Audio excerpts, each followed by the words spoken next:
আসসালামু আলাইকুম প্রিয় বন্ধুগণ, আপনারা নিশ্চয়ই জানেন দেশ সম্প্রতি মিয়ানমারের শান রাজ্যের শান সেনাবাহিনীর বিপ্লবী চেতনা ক্রমশ হ্রাস পাচ্ছে।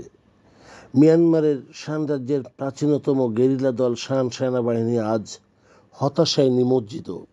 প্রায় 7 দশক ধরে মিয়ানমারের 1/4 ভূখণ্ড নিয়ে শানদের আধিপত্য। সেখানে রয়েছে সম্পদে সমৃদ্ধ, রয়েছে জাতিগত বৈচিত্র্যপূর্ণ এক সংস্কৃতি। অথচ সেই বৈচিত্র্যপূর্ণ অঞ্চল শান স্টেট সশস্ত্র সংঘাতে জড়িয়ে আছে বহুকাল।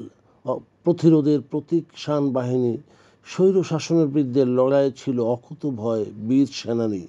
তবুও আজ সামরিক শাসনের 4 বছরে সবাই যেন নীরব, নিষ্ক্রিয়।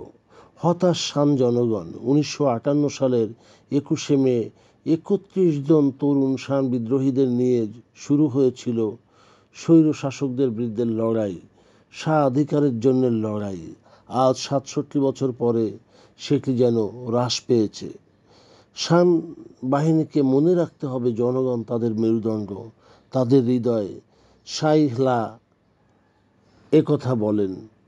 শান যুবকর্মী ইউয়ান নুম লাও তিনি তার অনুভূতি প্রকাশ করে বলেন, একটি বিপ্লবে এক নায়কদের প্রতিহত করা, কিন্তু শান নেতারা কার স্বার্থে কাজ করছে? অনেকেই সশস্ত্র গোষ্ঠীকে তাদের মূল লক্ষ্য থেকে বিচ্যুত বলে মনে করে, আর এই জন্যই শান জনগণ তাদের দিক থেকে অনেকটা মুখ ফিরিয়ে নিয়েছে। শান গবেষক নাং কোয়ান লেইক বলেন, একজন শান যুবক হিসেবে আজ আমাদের সশস্ত্র গোষ্ঠীগুলিতে আমি কোনো গর্ব খুঁজে পাই না। 67 বছরের সংগ্রাম সত্ত্বেও মুক্তি ও সাম্যের লক্ষ্যগুলি অসম্পূর্ণ রয়ে গেছে। আরও খারাপ বিষয়, শান স্টেট প্রোগ্রেস পার্টি এসএসপিপি এবং শান স্টেট পুনরুদ্ধার কাউন্সিল আরসিএসএস, এই দুটি দলের মধ্যে আভ্যন্তরীণ কোন্দল শান জনগণকে হতাশায় আরও নিমজ্জিত করেছে গভীর। 2015 সাল থেকে এই দুটি দলের মধ্যে সংঘর্ষ লেগেই আছে, পরস্পর হত্যা, ধ্বংস, যা হতাশাকে পুনরুজ্জীবিত করে।